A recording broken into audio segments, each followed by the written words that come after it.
दिनांक 26 दिसंबर को लगभग 3 बजे एक कंपनी से उसके 2 कर्मचारी एक बाइक पे सवार होके और 24 लाख रुपए लेके जा रहे थे। उनको पेमेंट देनी थी वहाँ के लिए, और उसके बीच में ही एक दूसरी मोटरसाइकिल द्वारा वहाँ पे 2 लड़के आए और उन्होंने उसके एक लड़के के सिर में ईंट मारी और उनसे जो पैसे का बैग था वो बैग जबरदस्ती छीन के और वहां से भाग गए, जिसके संबंध में हमने केस रजिस्टर करके और सेक्टर 29 पुलिस स्टेशन में इसकी कार्रवाई की जा रही थी। उसके बाद ये इन्वेस्टिगेशन हमारी क्राइम ब्रांच DLF फेज 4 को दी गई और उन्होंने बहुत अच्छे से काम करते हुए कुछ ही दिनों के अंदर अंदर उसमें जो शामिल 5 आरोपी थे उनको गिरफ्तारी करने में कामयाबी हासिल की। इन 5 के नाम चंद्र भानु प्रताप सिंह जिसकी उम्र 30 साल है, विनीत 23 वर्ष का है, उज्जवल कुमार ये 32 वर्ष का है, अंकुर 30 वर्ष का है, वह प्रवीण कुमार और पम्मी 33 वर्ष का है।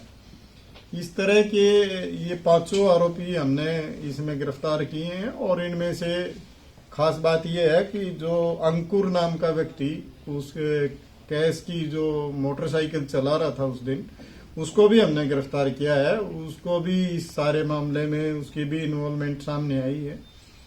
ये जब अंकुर का भाई उज्जवल है उसके साथ उन्होंने संपर्क करके और इन सब ने साजिश रच के इस तरह की योजना बनाई थी कि इसमें अच्छी मोटी रकम होगी और हम काफी अच्छे पैसे इसमें से बांट के और अपने अपने काम के लिए इनको यूज कर लेंगे।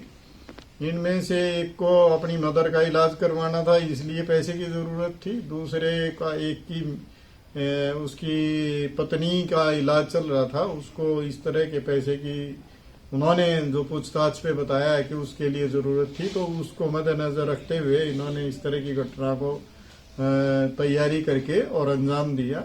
हमने इन 5 को गिरफ्तार कर लिया है। इनसे जो वारदात में प्रयोग की गई मोटरसाइकिल हमने बरामद कर ली है और उसमें से 24 लाख में से 15,03,000 रुपए हमने इन सब से रिकवर करने में कामयाबी हासिल की है। आज हम इनको कोर्ट में प्रोड्यूस करके और इनका पुलिस रिमांड सीख कर रहे हैं। उसके बाद जो बाकी बची रकम है उसको भी बरामद किया जाएगा और इसमें और भी जो कोई आरोपी उसमें शामिल रहे हैं उनके खिलाफ भी कार्रवाई की जाएगी। करते क्या थे आरोपी? ये कोई एक तो इनमें से जोमेटो में काम करता था, कुछ ये एक पार्सल की डिलीवरी के लिए काम करता था। ये अलग अलग इस तरह के ही काम करते थे यहाँ पे रह के, और एक ये इस कंपनी में ही नौकरी करता था शंकर जो था। तो इस तरह की इनकी भूमिका रही है और इनको इस बात का पता था उस ड्राइवर के माध्यम से कि यहाँ से कुछ ही दूरी पे पैसा लेके जाना था। उस दिन भी हमारा सरसरी तौर पे जब हमने इस सारी घटना पे नजर दौड़ाई तो हमें इस बात का डाउट हुआ था, लेकिन क्योंकि जब तक किसी के खिलाफ सबूत ना हो जब तक उसके खिलाफ कार्रवाई कर पाना सही नहीं होता, तो हमने उसमें पहले जिन लोगों ने इस वारदात को अंजाम दिया उनको गिरफ्तार करने में कामयाबी हासिल की और उसके बाद पूरा पर्दा साफ हुआ इस घटना में। और उस व्यक्ति की भी हमें जब ये शामिल मिला, उसकी इन्वॉल्वमेंट के बारे में जानकारी मिली, तो हमने उसको कंफर्म करके उसको भी गिरफ्तार किया। सर, इसकी जो प्लानिंग थी वो कितने दिन पहले से तैयार की गई थी? ये लगभग 15 दिन से इस पे काम कर रहे थे और उस सारे घटनाक्रम को ध्यान में रखते हुए इन्होंने उस दिन को चुना और उस दिन वारदात को अंजाम दिया। सर, इनमें से किसी के पहले भी मामला दर्ज है किसी के खिलाफ?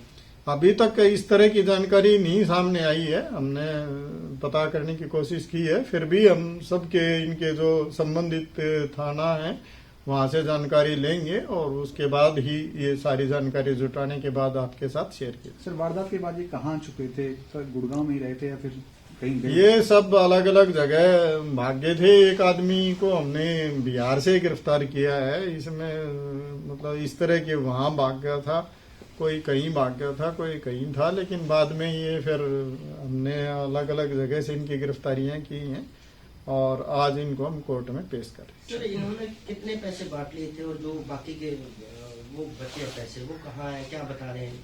देखिए, जैसा कि मैंने बताया, 24 लाख में से 15,03,000 रुपये हमने इनसे बरामद कर लिए हैं। जो इन्होंने यहाँ पे जो बांटे थे उसी रकम में से ये पैसे मिले हैं। बाकी की जानकारी हमने इनसे ली है और पुलिस इसी आधार पे हम कोर्ट से पुलिस रिमांड हासिल कर रहे हैं।